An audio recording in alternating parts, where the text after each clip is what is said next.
Hey, what's going on, ladies and gentlemen? My name is Rage, and we are back today to talk about the introduction of Peggy Carter being the first member of the Liberty team, and she is actually being released after reset today. So there's going to be opportunities for both power cores and getting shards of her. Obviously, there's going to be the slow drip method where she is going to be featured in some of the orbs slowly over time. And on top of that, there's also an opportunity here for the elevated percentage in red star orbs to obviously get a red star. So we're going to be taking a look at her kit today, as well as taking a look at, what preemptive T4 upgrades are likely needed on this character, in addition to what her ISO-8 is going to be. Overall character review.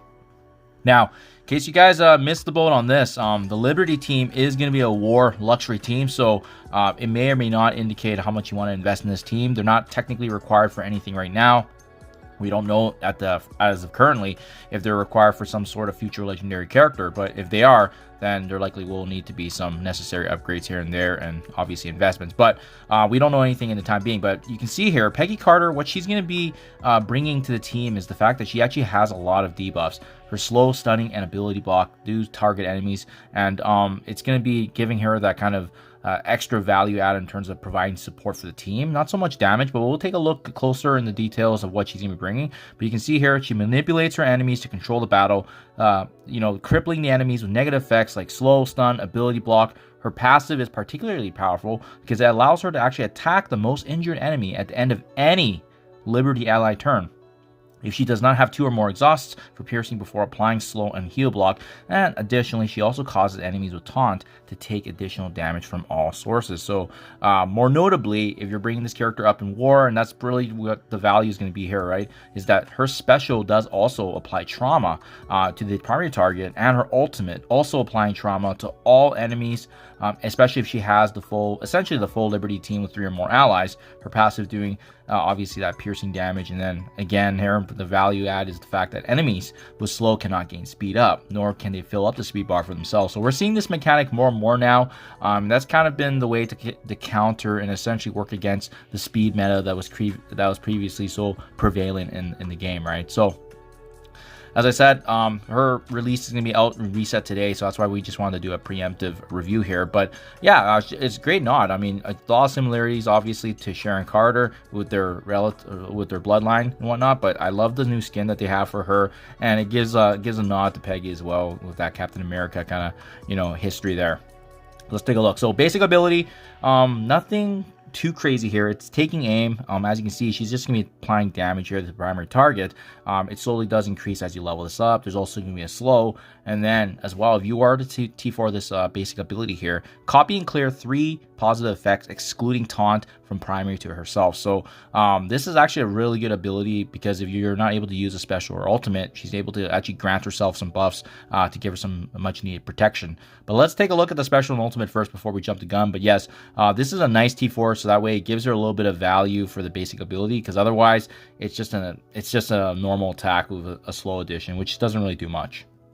Her special, Surefire Bolt. So again, this is the one that does inflict trauma, as we saw from the preview. She's going to be attacking primary and adjacent targets for percentage damage. In addition to applying slow, this attack is also unavoidable. And more importantly, if she does have 3 or more Liberty allies, it cannot be blocked as well.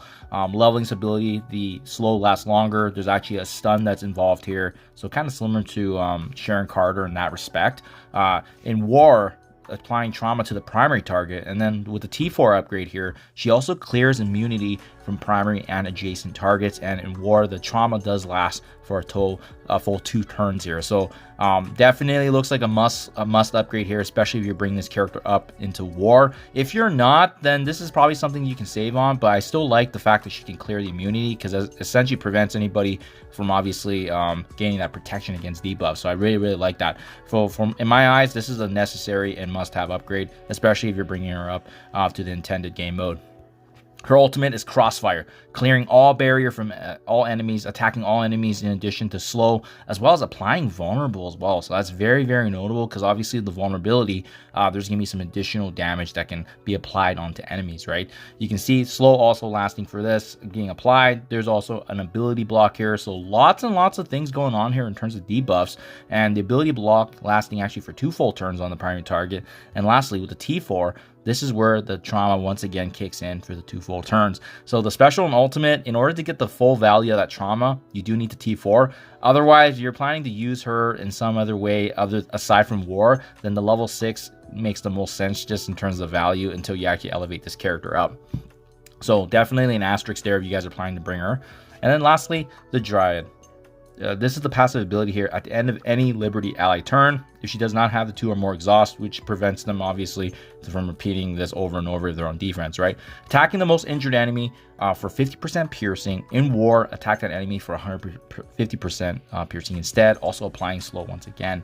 At the end of each of the Liberty turns, she's going to be applying heal block, which is pretty notable. And in war, on the successful hit, she also applies a taunt to each attacked target. So they're just constantly getting, bombarded by her, and there's also targets placed on them, which absolutely cripples them. And, this is going to be a very a huge addition into the war meta, just because she's absolutely annihilating the enemies with debuffs and applying them non-stop. You can see slow enemies with slow cannot gain speed up, so it prevents them from obviously gaining that turn meter advantage against you. Additional piercing be applied, enemies with taunt taking extra damage. And then we covered this as well, but enemies with slow cannot fill up their speed bar, right? So pretty massive guys in war once again, but that's again only applicable if you're bringing this character up into war. Otherwise, actually most of the passives here are only applicable in war, so I would stop at the level 4 once again if you're not planning to bring her into that intended game mode. So special, ultimate, and passive are actually quite important for this character to fully operate in the war setting. Otherwise, she's not really applying that trauma, and as well as preventing enemies from getting that that speed bar there. So pretty massive, guys. So yeah, in a nutshell, it's the character review. Her special, ultimate, and passive are very important if you want to bring her up and maximize the potential value of this Liberty team. Having said that, I do want to talk about real quickly here the ISO-8. Couple standouts. She does a lot of piercing damage, so obviously using her as a raider I think is also safe, because she's already doing a lot of damage on an AoE perspective, and with piercing damage the raider can not just increase the crit chance, but as well obviously the critical hit damage, maximizing the output that she's gonna be doing. But remember, she's really applying debuffs, right? So you want them to consistently land, and especially if we have lower stars at the beginning, a skirmisher also makes sense too, because it increases her overall focus.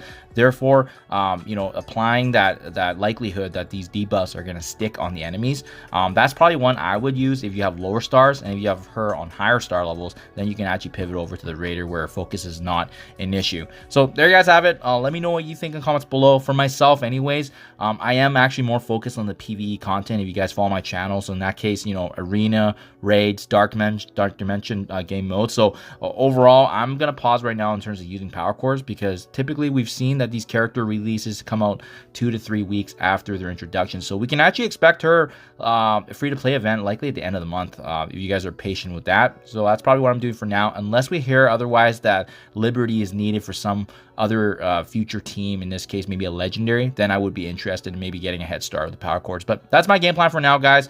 In the meantime, I'm just saving resources and conserving, because we know Age of X is continuing with Professor Xavier right around the corner as well in the coming months. So that's definitely something I want to be prepared for, and that's why I'm in hyper conservation of my resources right now. Thank you for your time as always, and I'll catch you guys in the next one.